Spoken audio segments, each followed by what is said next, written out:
Salutare la toată lumea și bine v-am găsit la un nou videoclip. Am și o glumă pregătită pentru voi, special că am râs toată ziua la gluma asta și n-am împărtășit-o cu nimeni. Deci, hai să fac un pic să creez tensiune, să povestesc, să zic contextul. Mă duceam la Decathlon, mi-a luat eu câteva chestii de echipament pentru antrenamente de MMA și bă, văd și niște centuri colorate și la preț și mă gândeam, bă, ce simplu e să-ți iei o centură, nu? Adică pur și simplu o iei, o cumperi și mă gândeam să fac niște glume cu angajatele de acolo, dar mă rog, văd că erau destul de ocupate și n-am apucat să mă bag în seama aiurea, ca de obicei. Dar mi-a venit în cap și cum să o zic. Să zic, de exemplu, mă duc la cineva și îi zic, mamă, am dat de centura neagră. Și zice, da, cum? Serios? De faci de 10 ani? Karate, MMA, ce faci? Nu, mă, eram la sală, la care sală, întreabă el? La sala de probă, da? La sala de probă la magazin și am zis să încerc eu o centură, am dat și am luat o centură neagră, dar am luat-o din Decathlon. V-ați prins? Na, hai că v-ați prins, să râdeți și aplauze. Și m-am gândit la niște idei, deci eu am multe idei ca să fac canalul mai șmecher. În primul rând ar trebui să nu mai fiu eu aici, glumesc. O idee ar fi să am niște mimuri și să apăs pe tastatură și să se audă aplauze, ca în Friends. Și să văd cum pot să fac chestia asta, cum pot să asociez cu tastul de la tastatură sau alte mimuri. Să fie tot felul de mimuri virale și să apăs pe o tastatură și să audă hohote de râs. Sau You good bro? Sau altele, știi? 6-7, 6-7. și, și altele. Deci asta ar fi cu mimuri. Doi, mi-am dat seama că pauza din vorbire, că la mulți youtuberi sau în general youtuberii scot pauza din vorbire sau fac tranziție. Deci eu n-aș face să editez, să scot pauza din vorbire, pentru că nu am pauză în vorbire, am dicția perfectă, nu vezi? Că comunic și vorbesc, pot să vorbesc și multe limbi, nu doar limba română. Deci, la pauză nu este o problemă, dar ar fi mișto niște tranziții. Deci, asta ar fi numărul 2 de idei de pus în practică și dacă cunoașteți voi programe de editat bune și gratis, pentru că am o dificultate în a găsi un program de editare video și gratis, pentru că, de exemplu, zic, dacă o să-mi screenshot, CapCut costă. Deci CapCut costă și ai doar niște feature-uri foarte simple care nu sunt suficiente. N-am încercat cu OBS și astea sunt programe în general pentru stream. OBS-ul pot să-l folosesc pentru filmat, pentru Twitch. Streamlabs am și îl foloseam înainte, acum folosesc OBS de filmat. Dar pentru editat, când m-ați mai văzut că editez, e singurul pe care îl am pentru editat de la Microsoft Clipchamp. Și cu ăla mai adăugam un videoclip peste, mai îmbinam videoclipuri, mai puneam o muzică am câteva videoclipuri de la început, când mai puneam o muzicuță pe fundal, am primit niște comentarii și ziceați unii dintre voi că nu mă aud și să scot muzica, că ce e prostia aia, că vreți să auziți un expert cum vorbește șah și un antrenor, că voi de asta intrați în videoclipuri, nu să auziți muzică, că dacă vreți muzică, deschideți un Spotify în timp ce mă ascultați pe mine sau orice altceva, sau ascultați o muzică pe fundal, dați repede un search cu Alexandra Stan sau Ina și merge tabul pe YouTube și merge și tabul cu videoul meu de șah, nu? Da, dar oricum, deci astea ar fi niște idei, mimuri, tranziții, nu știu ce altceva aș mai putea să mai videoeditez sau cel puțin ca să îmbunătățesc reach-ul, vizualizările, hook-uri, am văzut că lumea tot vorbește de hook-uri și mă bate la cap cu hook-uri. De asta am venit cu gluma asta și am zis-o la început inițial, dar mie îmi place să fiu mai original. Nu-mi place să copiez pe toată lumea, să vin cu hook-uri de-astea superficiale. Hook-ul sunt eu sunt hook-ul, eu te agăț. Da? Eu îți trag cârlig, dacă vrei. Data viitoare, în următorul videoclip, o să pregătesc niște umerașe și alea o să fie hook-ul. Da, niște imagini, cum ar fi tranziții, din nou, tranziții. De exemplu, uite, facem o tranziție chiar acum. Stați pe loc. Uite, pocnesc din degete și acum magie. Și acum iar pocnesc din degete, anul asta. Ia uitați, să scoatem elefantul din cameră, uite, tranziție. Poți să faci o tranziție simplă, că pui pauză la videoclip pe OBS. Da, am pus să vă arăt imagini așa ca să vă captez atenția. Sau niște tigrișori. Uite, un pui de tigru, ce drăguț, wholesome. Mie îmi plac animalele. Bun, hai, gata cu prosteala. Deci am idei, o să le pun în practică. Hai, continuăm cu seria de partide pierdute. Am ajuns la episodul 40, vă dați seama? 40 de videoclipuri într-o singură serie. Pe canal și am strâns, am 90 de videoclipuri uploadate la momentul actual. Puteți să vedeți chiar aici, de exemplu, 90 de videoclipuri și 203 abonați. Deci vă mulțumesc și am multă recunoștință. Și lăsați în comentarii mai jos dacă vreți și, de exemplu, ceva special. Gen special pentru 200 de abonați sau pentru o recunoștință, ceva, nu știu, un video special, nu știu, puteți să-mi dați și niște idei în comentarii mai jos dacă pot să vă răsplătesc cumva, dacă pot să mă revanșez cumva.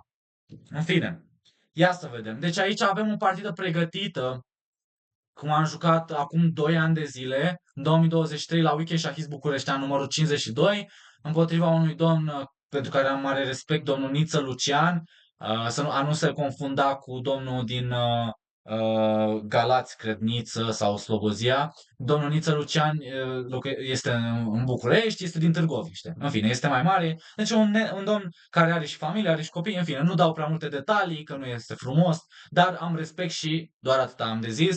Și m-a bătut aici, deci dacă este ceva, eu nu defăimez pe nimeni, ba chiar mai mult laud. Și mă defăimez pe mine. Deci mi-a jucat pion la E4, pion la E5, hai să-i dăm bătaie direct. Era runda numărul 5. Și eu mi se pare că aveam, dacă nu mă înșel, ori 4 din, cred că 4 din 4 aveam. Da. În fine. Deci, și cred că și el avea ori 3 jumate din 4, ori ceva. În fine. Deci pion la E5 am jucat și mi se pare că după asta am zis că băi, eu nu mai joc pion la E5. Nu știu de ce n-am jucat pion la C5. Nu, eu nu prea am frică când joc pion la C5. În fine, se vede că și el era diferență de Elo. La momentul ăla nici nu aveam Elo 2000. Sau nu știu ce se întâmpla. Habar n-am. Pion la E5 am jucat. Eram și în anul al treilea de facultate. Am jucat cal F3, cal C6, natural și spaniol la partida spaniolă și pion la A6, varianta Morphy. Ok? Unde e șmecheria clasică, nebunia, pionia și cal, dacă bate damă de 4 și să recuperezi pionul cu poziție mult mai bună. Deci mi-a jucat nebuna 4, cal F6, D3, variantă închisă, foarte închisă. Probabil era frică de rocada mică calea la E4, dar și finalurile, gen cu D4. Dar aici, cu incluziunea cu nebuna 4, aici e mai bine pentru alb. Aici, de exemplu, poți să joci tot D4, B5, nebun B3, D5. Mie îmi place să joc variantele astea la alb. De exemplu, așa și C3 sau calbe la D2. Lăsați în jos, mai jos în comentarii dacă vreți să fac ceva specific pentru partida spaniolă. Să acopăr teorie și la alb și la negru. Sau doar la alb. Dacă vreți să pun video cum să combați partida spaniolă, cum să combați pion la E5 cu albul. Ori în spaniolă pot să vă arăt și italiana. Bun. Dar eu n-am jucat. Oricum n-aș fi jucat așa. Și dacă făcea rocada, eu jucam liniștit, nebune 7, tură E1, fi B5, nebun B3 și D6, clasic. Am o remiză, de exemplu, pot să mă laud că am o partidă remizată cu Vrencian Lehel, maestru Fide. Sau am victorie cu negru aici, împotriva lui Ogleznev, da? Care e maestru Fide 2300 de forță din Republica Moldova. La clasic. Ambele la clasic. Bun. De asemenea, pot să mă laud că în varianta clasică de genul ăsta, cu albul, când am jucat cu albul, l-am bătut pe Ivan Sokolov. Gata, m-am lăudat destul. Hai să facem videoclip mai scurt. Deci mi-am jucat pion la D3, pion la D6, da, deci solid, nu scot nebunul, deși aș putea să scot întâi nebunul și după aia să închid lanțul de pioni. Joc foarte solid, că vreau să-l descurajez în a juca nebun, sau să-l invit de fapt, a juca nebun G5, nebun E7. Pun nebunul aici și o să-mi activez eu nebunul mai târziu, o să vedeți voi cum. Pion la C3 ca să dea ulterior pion la D4 sau să pregăti. Asta e o mutare multifuncțională, adică de ce? Pentru că pregătește și să retragă nebunul când va fi atacat, ca să nu mai piardă timp, deși eu l-aș retrage pe B3 dacă aș fi cu albul aici, ca să invit și ca la 5. În fine. Deci, oricum e o mutare multifuncțională că nebunul se poate retrage pe C2 fără probleme, luptă pentru centru pentru D4 și în același timp pregătește și pion la B4 să ocupe mai mult spațiu. Da? În fine. Nebun E7, calbe la D2 și acum la un moment dat poate să pregătească, are idei de pion la D4 sau pion la B4 după ce a jucat calbe la D2. rocada mică, nu-mi pasă, H3, foarte solid și foarte pozițional. Să-mi ia câmpul de nebun. Ok, probabil că ar trebui să joc nebun E6. Dar eu am jucat tură la E8, cam ambiguă mutarea. Dacă tot joc așa planul ăsta, hai să vă arăt planul. Să zicem că joacă dama E2 cum aș și jucat și aici am dat D5 un pic cam impertinent. Aici, ca să continui planul meu, ar trebui să joc nebun F8, iar la D4, probabil, că pur și simplu G6, dar deja nu-mi place, că mi-atârnă piesele. Deci B5, nebun B3 sau nebun C2, habar n-am. Și zice și aici, engine black is slightly better.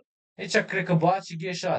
Aici eu aș bate și pion la G6, de exemplu. Sau m-aș gândi și la cal B4 sau tot felul de chestii. Da, G6 este o mutare, nebun F5, ia uitați. Și bat și după aia D5. Dama la E2 stă foarte ciudat, dar planul clasic care e? Vreau să vi-l arăt. G6 cu tura la E8, nebun F8. Să zicem că împinge pionul, să ocupe mai mult spațiu, nu-mi pasă, cale 7, rocada mică. Ăsta e planul clasic. Te pui în Indiana Regelui. Și așa am obținut, așa am jucat, mi se pare că și împotriva lui Ogleznev. Și așa se joacă, ăsta e planul de joc, împotriva lui Ogleznev, împotriva lui cum îl cheamă, măi?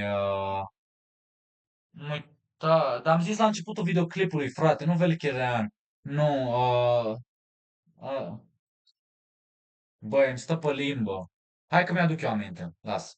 Hai să arăt partida. Deci am dat de 5 pentru că am zis să-mi deschid tura. Dacă bate, bat cu calul și vreau să-mi deschid tura spre regele lui. Dar iarăși e un pic cam impertinent ceea ce joc. Ar trebui pur și simplu ar fi trebuit să mă dezvolt, să joc nebune 6 și B5. În fine, m-a provocat. Nebun B3, foarte interesant și aici ca la 5. Nebun C2 și m-a provocat rău și am. Adică și eu l-am provocat să-mi ia pionul, îl invit să-mi sacrific un pion și aici plănuiam ori nebun de 6 și aici ai avantaj, ai compensație.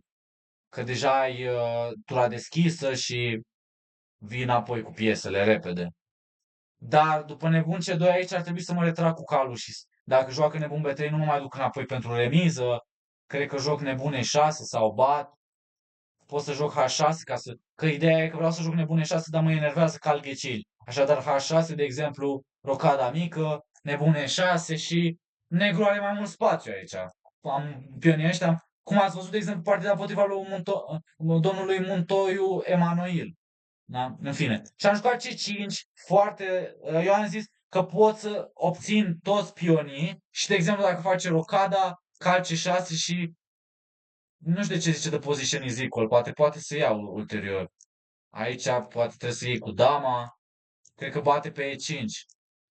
Nu bate pe E5, dar are compensație, poziția e egală. Da, cred că contează foarte mult tempii. Deci C5 este o greșeală. Fără doar și poate este o greșeală. Eu voiam să obțin o poziție de genul ăsta și nu știu, tură E1, nebun F8 și să am spațiu. Mie îmi place spațiu. Înțelegeți? Da, nu știu de ce zice tot că e egală, dar aș zice, ok, egală. Hai să zicem egală.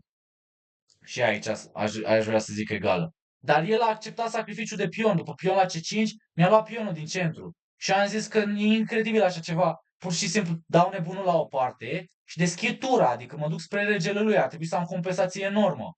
Și nu e chiar atât de simplu. După cal la G4, mă rog, ca la fetele acum arată. Aici, hai să nu fac videoclipul de 30-40 de minute, deci să nu-l analizez la maxim. Dar am totuși curiozități. Eu cred că are plus pe egal, nu? Ar trebui să aibă plus pe egal aici, nu? Minim plus pe. Da, are plus pe minus. F4, da, F4 plus pe minus. Și nu știu ce tot calculam aici.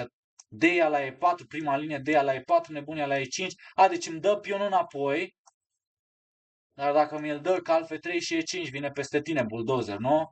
Pion la E5, cal la D5, să zicem, rocada mică. Și pionii sunt egali, dar cu nebunii ăștia așa puternici și cu tura deschisă și piesele care vin spre regele tău, pionul ăsta ghimpe, alb are plus 3. Am pornit engine-ul acum. Deci, cea mai bună recomandare a engine-ului e să returneze pionul jucând F4.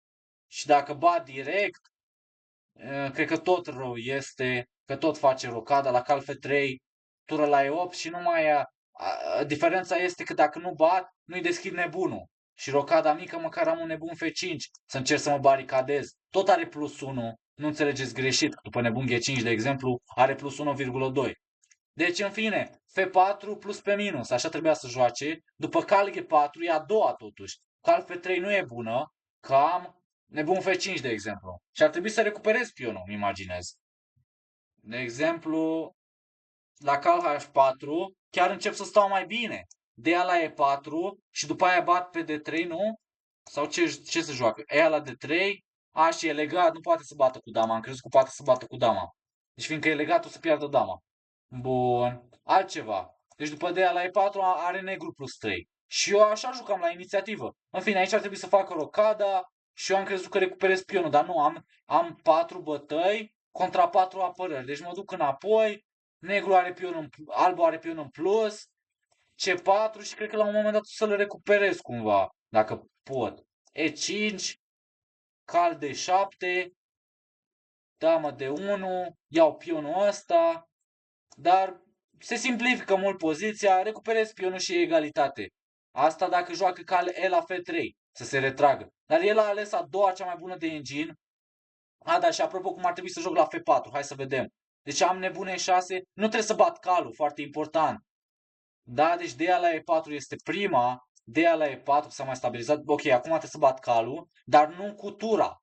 Foarte important, că am văzut ce se întâmplă dacă iau cu tura. Cal de 7 și aici pot să pun un plus pe egal și el trebuie să dea pionul, dar iarăși, pentru că la atac de 2 ori trebuie să dea pionul, are două mutări bune. Prima e cal F3, a doua e E6 și a treia este rocada mică. Rocada mică este a treia, nu este cea mai bună, dar tot rămâne cu un plus pe egal.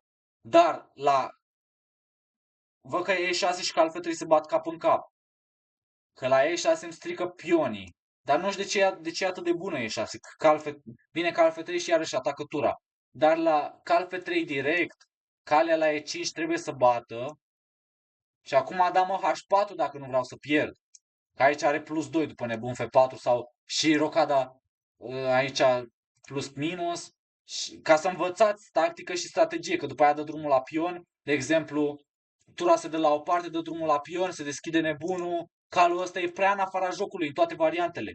Sau, aici, e foarte important să joc dama H4 ca să încerc să mai țin poziția și să intru în final. Dacă nu pune damele la schimb, obține el o poziție ori mai rea cu G3 sau rege F1 egalitate. O să fie egalitate că nu mai intră cu tura în joc. Deci dama F2 să-l duc într-un final egal și aici tot are plus pe minus. De ce? Și finalul este mai bun la alb pentru că îmi restrânge calul, de exemplu, cu B3 și dacă joc, să zicem, tură la E8, nebune 3, se duce după pionul ăsta, C4, B4, cal C6, pionul ăsta o să fie. Are perechea de nebuni, pe scurt, și are avantaje enorm. De exemplu, nebun F4, ca să dea nebunul la o parte și vine cu turele mai departe, așa. Da, poate să ocupe și mai mult spațiu și aici putem să ne oprim cu evaluarea. Pentru că are mai mult spațiu, are perechea de nebuni și v-am arătat clar că turele vin pe coloanele deschise cu plus pe minus, aș fi îndrăzneț să zic, după la mutarea 24. Deci are o inițiativă pentru 10 mutări dacă dă pionul înapoi sau, mă rog, mai e o variantă la negru nebune 6 care doar o să o arăt pe scurt și se poate ajunge aici, unde alb poate să țină de pioni, dar are o inițiativă el. Adică în orice moment, chiar dacă pierde pionul, are inițiativă, întotdeauna are perechea de nebuni și tot are plus pe minus, în toate variantele. După F4, dar după cal G4, aici ce am jucat? Am jucat C4 eu. Wow, nu pot să cred că am jucat C4. O greșeală gravă. Aici foarte important, cal C6 e prima de engine, acum cu stock fi 17. Calul ăsta ați văzut că în toate variantele stătea rău și este imperativ de important să-l aduci înapoi în joc și calea la F6 e cea mai bună pentru avantaj, plus 0,5, rocada mică, D4 unică pentru un plus nu atât de mare, la nebun B3, între nebun B3 turn B1, deci are nebun B3 sau turn B1 aici și C4, asta ca planuri de joc, dar să zicem nebun B3 să analizăm un pic, D la C3, B la C3 și dacă mă duc totuși să iau pionul Cred că obține diagonala mare. Scuze, nu așa, cu tura, dar pe B1. Tura B1 și nebun B2 și nebunii ăștia o să fie laser. Ba chiar engine-ul nici nu recomandă să iau pionul. Și zice că trebuie să joc nebune 5, nebun B2 și abia acum să iau pionul, dar albul tot are compensație enormă după ce se schimbă piesele. Ba chiar pionul de pe C5 rămâne extrem de slab și cred că îl câștigă sau are o compensat, are inițiativă pentru termen foarte, foarte lung, dama A5, F4. F4, turn fel A de 1, de exemplu, vine și calul pe F3 probabil sau ceva, are nebun de 5, cal F3, are o inițiativă foarte de lungă durată, dar măcar sunt pioni egali.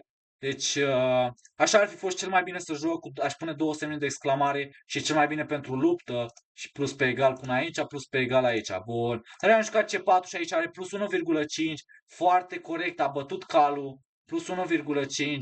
Aici a făcut rocada mică, după de aia la C4, plus 1,5, ok? După rocada mică tot are plus 1,2 aproximativ, da?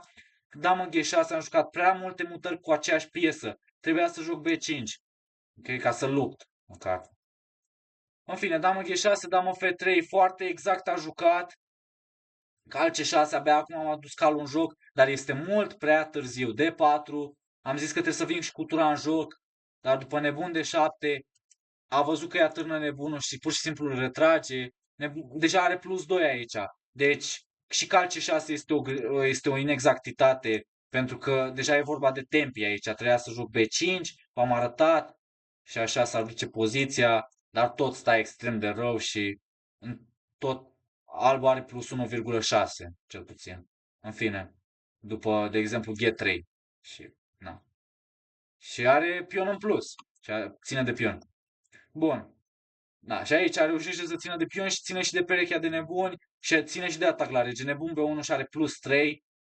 Foarte tare mutarea nebun B1, nu mai am ce să mai fac pentru că amenință brutal și asta și pe lângă că avea un pion în plus, reușește să mai câștige încă un pion, presupun, sau îl lasă obțină un atac de mat sau un atac prea puternic. Am luat pionul, nebunia la E4, foarte tare, are aproape plus 4, F5, nebun de 5 șah, nebun E6, și aici calea la C4 câștiga al doilea pion.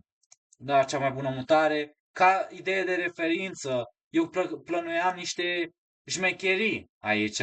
Dacă, de exemplu, încearcă să facă o furculiță, plănuiam dama E5 și dama H2, dar totuși are G3 și ar trebui să păstreze o inițiativă foarte puternică și aici, după B4, de exemplu. Da. Și se continuă unde albul are cel puțin o inițiativă puternică de lungă durată și pion în plus în continuare. Și are și regele mai în siguranță, piesele mult mai bune. Bun. Hai, mamă, deja am înregistrat prea mult. Prea mult. Bun, aici păstrează plus 4, a luat al doilea pion. Nebun C7 l-a întors înapoi, a făcut schimb de piese și a apucat și pion la D5.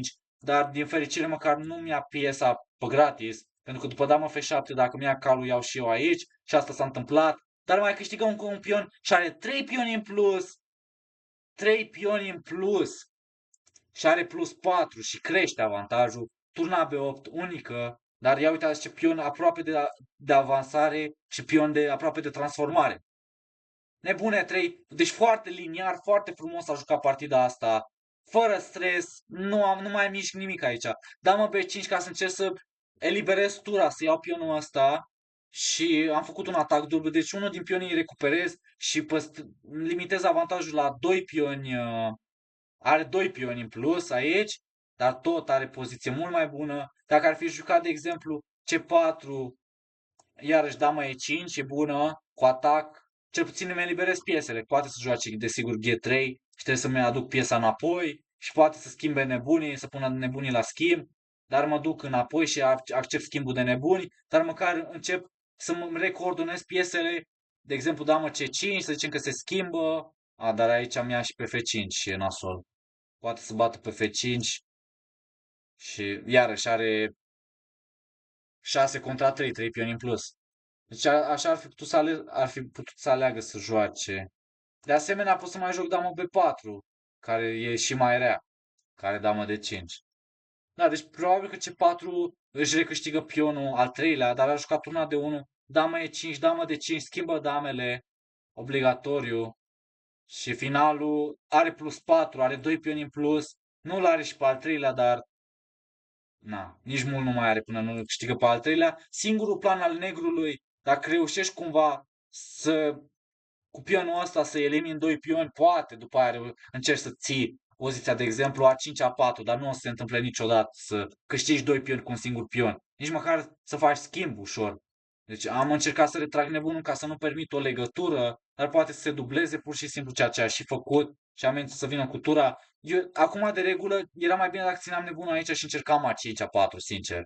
A5, A4 și chiar dacă mă leagă, cred că ar trebui să dau și A4, că i-a scăzut un pic avantajul, dar și de exemplu dacă joacă BA la 4 ar trebui să-i scadă și mai mult. Am mă gândeam la turn B4, da, turn B4 cu un atac dublu și nu vreau să zic că am scăpat, dar lupt. Negru luptă. Tot e câștigat albul pentru că are material și inițiativă mult mai mare și are și regele mult mai în siguranță.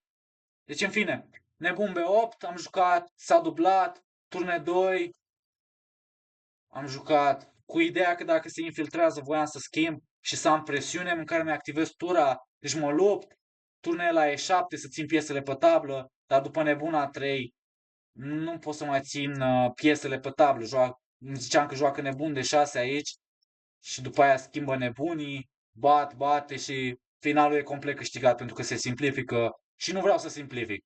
Dar aici, apropo, poate să schimbe turele și iarăși după aia rege 8 și ture 2 aș fi vrut. Rege F1 foarte exact, nu-mi dă nicio șansă. Nebune 5 mă întorc înapoi, dar mă rog, vreau să joc nebun C3. Nebun B2 să schimbe nebunii, am schimbat și G5 încerc să obțin mai mult spațiu. Dar aici încerc planul meu, dar nu o să meargă nimic. Pentru că are turn D5, incredibil. A4, tură la B5, la schimb, tură la A7, a luat, am bătut, măcar mi activez tura A2, dar aici are plus 5, în continuare are 3 pioni în plus și poate pur și simplu să dea drumul la ei. Chiar dacă i-am limitat regele, nu am cum să țin partida, efectiv nu am cum. Tur C5 este o mutare foarte drăguță, foarte bună. Chiar dacă reușesc să-mi activez regele, îmi permite chestia asta, pionii ăștia sunt prea puternici. Regele meu, chiar dacă se duce înainte, nu mai pot să mai țin pionii. Rege E4, am zis că mă duc să-l atac măcar și am jucat H5. Voiam să joc F3 și să încerc să-l dau mat. Poate să și bată, dar are turn F6 și îmi scoate regele și nu se mai întâmplă nimic. Dacă aș apuca un turn B1, de exemplu dacă joacă rege 1, da bine, și la asta poate să dea pionul ăsta pentru că pionii ăștia se duc înainte. Deci sigur că nu este necesar, dar o să observa că eu am luptat pentru că am și numele pe canalul de YouTube, luptătorul de șah.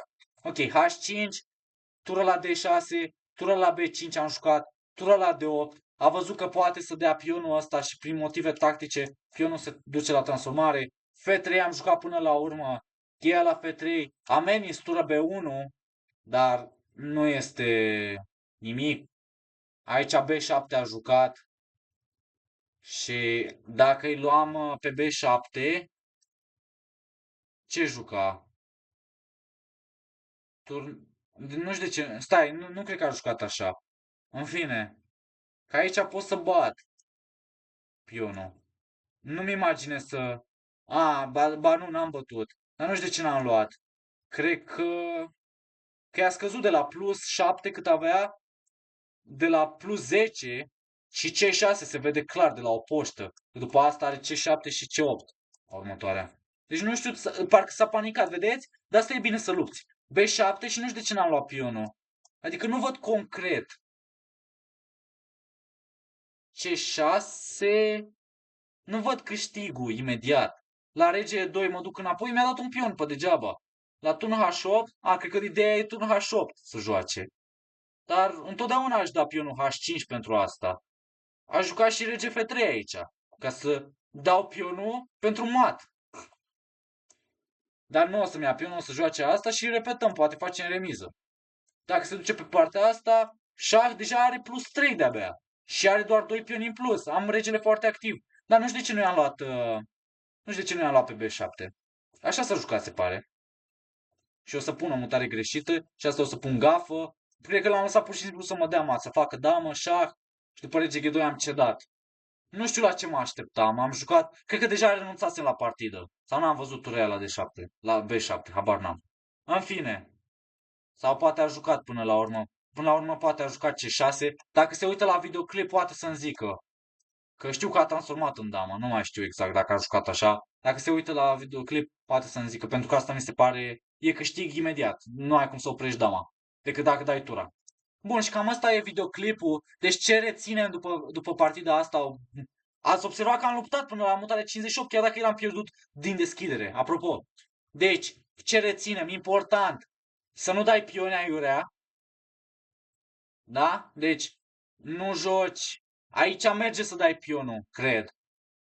Pentru că am mai multă compensație. După F4 e clar că pot să iau nebunul ăsta. Este important să iei nebunul în toate variantele și bine, nu știu dacă e imediat, dar înțelegeți voi. Cred că e și imediat și dacă bate cu pionul, aici deja, fără nebunul de alb, nu are inițiativa așa de mare, mai ales pe diagonala mare.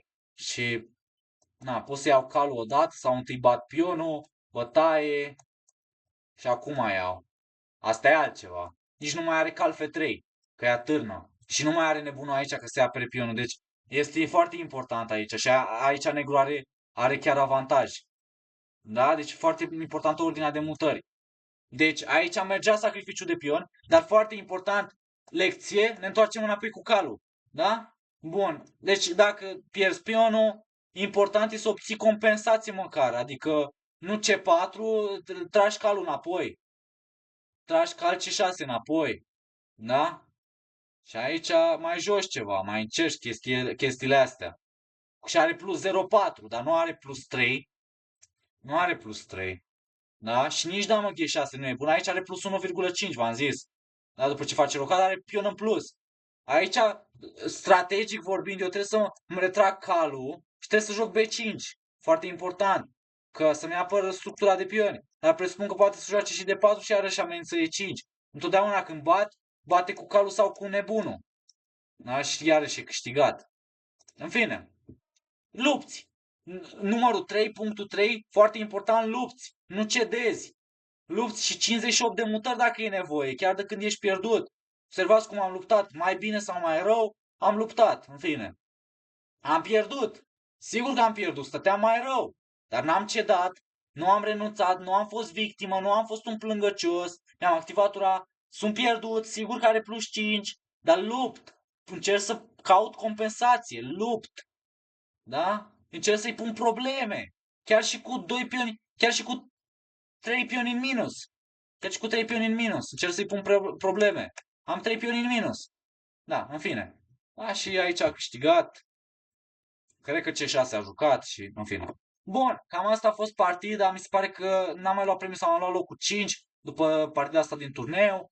Dar oricum a fost acum 2 ani și nu mai contează. Nu mai contează, nu mai contează că scopul principal e să învățăm. Scopul principal, acum că am arătat partida, gata, am aruncat-o la gunoi, am analizat-o, gata, am aruncat-o pe geam, lecții importante, nu juca prea dramatic, dacă sacrifici un pion, ai grijă să joci precis, să te asiguri că ori recuperezi ori un pion, recuperezi pionul sau piesele active. Ați observat că eu n-am avut niciuna, nici alta și de asta a avut el un avantaj atât de mare, a avut sau atac la rege, dar n-am avut nici atac la rege.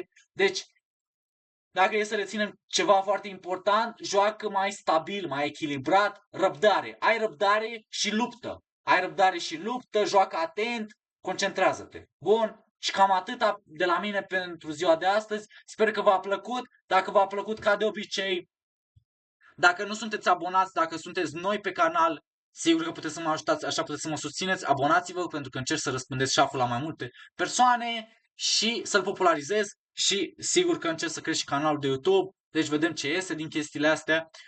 Bun, asta dacă dacă nu sunteți abonați. Dacă sunteți deja abonați, mă repet și o să zic de 1.000.000 de ori și vedeți că am răbdare și am glas. Bun, dacă sunteți deja abonați, ziceți-le și prietenilor, răspândiți videoclipul, canalul. Scopul e să crească și să creștem. Încercăm să creăm o comunitate, încercăm să creăm ceva frumos. Bun. Și ultimele anunțuri. Luni fac un webinar la ora 8:20 seara, o să las link în descriere. pentru formular de înscriere și o să mai las un link mai jos cu provocare de 6 săptămâni cu mine ca și antrenor și dacă intri pe linkul cu provocare de 6 săptămâni și spui datele, nu multe date, doar numele, cum te cheamă și număr de telefon și e-mail, o să vezi și un videoclip exclusiv cu mine, cum am trecut de la 1400 la 2100, cum am crescut pas cu pas, timp în 8 ani de zile. 1 an, 2 ani, 3 ani, 4 ani, 5 ani, 6 ani, 8 ani de zile. Cum am crescut 700 de puncte ELO la clasic în 8 ani de zile. Bun. Vă mulțumesc pentru participare, pentru vizionare și ne vedem mâine cu videoclipul zilnic. La revedere! Asta a fost episodul 40. Mai știți că am făcut provocarea de 40 de zile și am trecut la provocarea de 100 de zile. Astăzi este 11 decembrie, apropo. Deci astăzi este ziua numărul 51 din 100. Marcăm. Mulțumesc frumos și ne vedem data viitoare, adică mâine. Pa, pa! Salut!